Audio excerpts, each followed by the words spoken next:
नमस्कार, मैं doctor Abhimanyu Kumar Jain MD physician. आज मैं एसिडिटी के बारे में बात करने जा रहा हूँ। हमने कई लोगों से सुना है कि हमको एसिडिटी की बीमारी हो रही है। कई लोग एसिडिटी को और प्रकार से भी लेते हैं, कहते हैं कि हमारा गैस बन गया है, पेट फूला हुआ है, अपच हो गई है, सीने में जलन हो रही है, गैस चढ़ के सिर में चल गई है, हाथ पाँव में चल गई है, हाथ पाँव में दर्द हो गया है। वो कई लोग इसको भी एसिडिटी मानते हैं। इसको समझने के लिए मैं आपको विस्तार में एसिडिटी क्या होती है, इनके क्या क्या सिम्टम्स होते हैं, इनके क्या इलाज होते हैं, क्या प्रिवेंशन होते हैं, मैं बताऊंगा। उसके पहले मैं बता देना चाहता हूं कि ये टॉपिक मैंने आज इसलिए लिया है कि हमने कई बार देखा है कि लोग ये मान के घर पे बैठे रहते हैं कि मेरे को एसिडिटी की बीमारी हुई है, जबकि वो चेस्ट पेन हो रहा होता है या एपिगैस्ट्रिक में पेन हो रहा होता है, और वो नॉर्मल मानते हुए एसिडिटी की बीमारी है, इनो ले लेते हैं या कोई एंटासिड ले लेते हैं और घर पे ही बैठे रहते हैं। कभी कभी वो बीमारी इतनी ज़्यादा बढ़ जाती है और सीरियस होने पे हॉस्पिटल ले जाना पड़ता है, उस काफ़ी कॉम्प्लिकेशन हो जाते हैं, बचाना भी मुश्किल हो जाता है।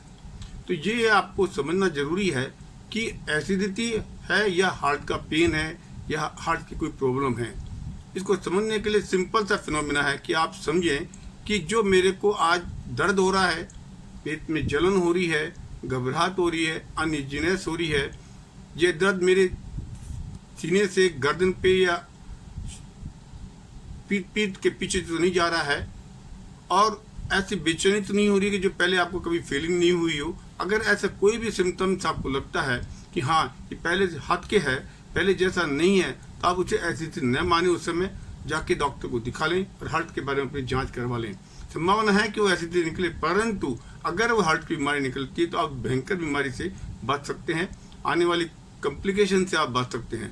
तो इन बातों का ध्यान रखने के लिए ही मैंने आज ये टॉपिक चुना है कि आप एसिडिटी के अंदर और कभी कभी हार्ट की प्रॉब्लम में समझने की कोशिश करें। सिंपल एसिडिटी के अंदर पेट में जलनी होती रहती है, हल्की सी बेचैनी सी हो सकती है, परंतु वो बार बार होता है, कई बार होता है। इस प्रकार से एसिडिटी होती रहती है। अब मैं आपको बताना चाह रहा हूँ कि एसिडिटी क्या होती है। एसिडिटी में हमारे पेट में एसिड की मात्रा बढ़ जाती है, या जो हमारे पेट की म्यूकस मेम्ब्रेन, जो म्यूकस सिक्रीशन होता है, जो थिक म्यूकस होता है, वो कम हो जाता है। किस कारण से उसमें कमी आ जाती है। हमने जानते हैं कि जब हम खाना खाते हैं तो हमारे मुंह से खाना हमारे फूड पाइप में होता है, इसोफेगस में होता है, हमारे स्टमक में पहुंचता है। जब वो स्टमक में पहुंचता है तो वहाँ पर एसिड सिक्रेशन होता है। नॉर्मली एसिड इतनी मात्रा में सिक्रेट होता है जो कि खाने को पचाने में काम आता है। कभी कभी ये एसिड की ज़्यादा मात्रा में सिक्रेट हो जाता है, या वो कवरिंग लेयर जो हमारी म्यूकस की थिक लेयर जो हमारी वो है, वो कमज़ोर हो जाती है, और जिसके कारण हमको एसिडिटी फीलिंग होती है। ये एक एसिडिटी समझने के लिए है कि खाना हमने खाया, पेट में जलन चालू हो गई है, या भूखे पेट में जलन चालू हो रही है, या खाने खाने के कुछ देर बाद जलन चालू हो गई है, तो संभावना होती है कि एसिडिटी हो रही है। इसके क्या क्या कारण हो सकते हैं, यह हमको जानना जरूरी है। जब हम खान पीन के अंदर गड़बड़ करते हैं या खाना हम इरेगुलरली खाते हैं, कोई फिक्स टाइम नहीं होता है, बहुत ज़्यादा मात्रा में हम खाना खा लेते हैं, हमारे खाने के अंदर काफ़ी मात्रा के अंदर स्पाइसी फूड होता है, बर्गर पिज़्ज़ा वगैरह होते हैं। इरेगुलर हैबिट्स में खाना अगर हम खाते रहते हैं तो वो जो सिक्रीशन ऑफ एसिड होता है, वो उसकी क्वांटिटी ऊपर नीचे होती रहती है और बिगड़ती रहती है, और जो प्रोटेक्टिंग मैकेनिज्म होता है वो भी डिस्टर्ब होता रहता है।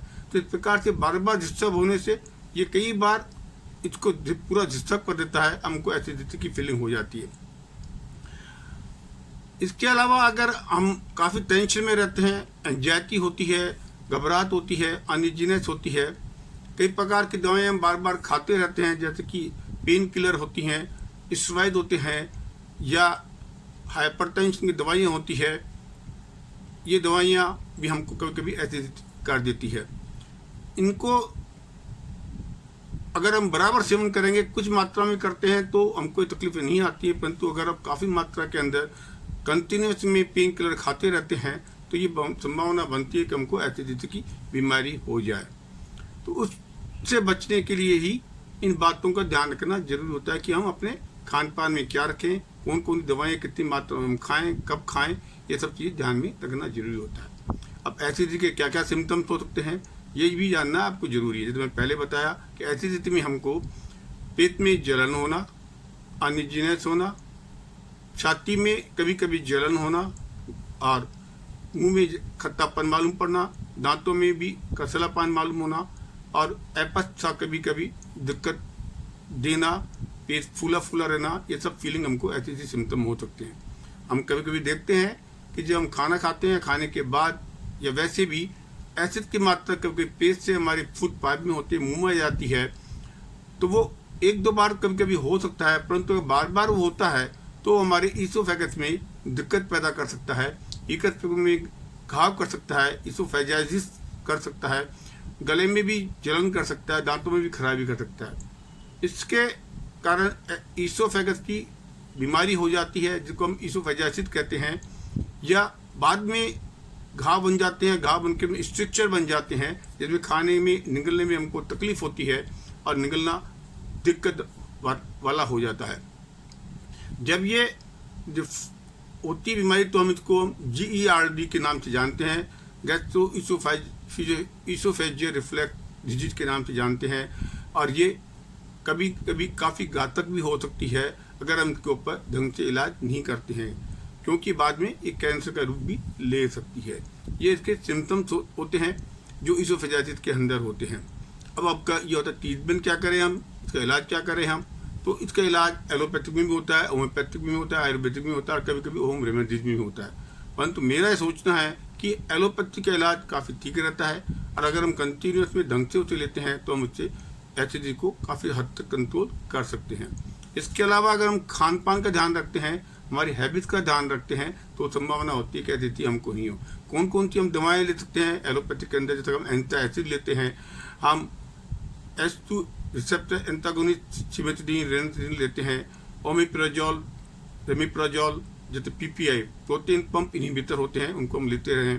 काफ़ी मात्रा में लेनी पड़ते हैं, काफ़ी दिनों तक लेनी पड़ते हैं, एक बार चालू करने के बाद काफ़ी दिन तक ये दवाएं लेनी पड़ती है, जिससे कि एसिडिटी की मात्रा जो सीक्रेशन हो रहा था वो कंट्रोल में आ सके, जो ग्लैंड सीक्रेट कर रही थी हमारी एसिड को, उसको रोका जा सके और हमारी जो प्रोटीन लेयर थी उसको दोबारा बनने में मदद कर सके। जब एसिड की मात्रा कम बनेगी, प्रोटीन लेयर मजबूत बन जाएगी, तो हमको एसिड की फीलिंग कम हो जाएगी। जो मैंने बताया पहले भी आपको कि हमको खान पान में बहुत बड़ा ध्यान रखना होता है, स्पाइसी फूड अवॉइड करने होते हैं, भूखे पेट में चाय कॉफ़ी वगैरह नहीं पीनी होती, कम मात्रा में पीनी होती। एक दो बार पी लें तो कोई खास बात नहीं, परंतु बार बार अगर पीते हैं तो हमको एसिडिटी की मात्रा कर सकती है। अगर हमारे खाने में फाइबर्स नहीं होंगे, वेजिटेबल्स नहीं होंगे, फूड ग्रेन्स की मात्रा कम होगी, या हमेशा हम नॉन वेज ही खाते रहते होंगे, संभावना होती है एसिडिटी हमारे बनी रहे, ठीक नहीं हो पाए। हमारे खान पान में खूब मात्रा में अल्कोहल हो, डेली हम अल्कोहल मात्रा काफ़ी ज़्यादा लेते हो तो भी वो एसिडिटी में परिवर्तन हो सकता है।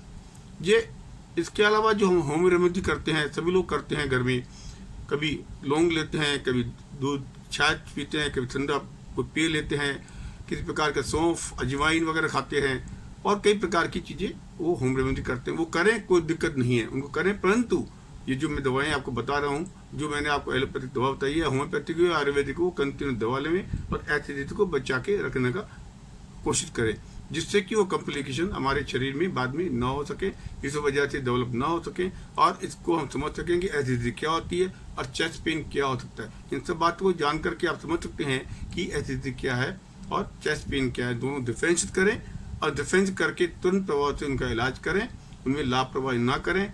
अगर चेस्ट पेन भी हो रहा है तो लापरवाह न करें, इस बात को ध्यान रख के मैं बार बार यही बता रहा हूँ, क्योंकि कई बार ये घातक सिद्ध हो जाता है। अगर आपको मेरा वीडियो पसंद आया है तो आप इसे लाइक करें, सब्सक्राइब करें और बेल की घंटी पे क्लिक करें। अगर किसी प्रकार की कोई क्वेरी है तो आप मेरे से पूछ सकते हैं, जिसका कि मैं समय रहते आपको जवाब दे पाऊंगा। धन्यवाद।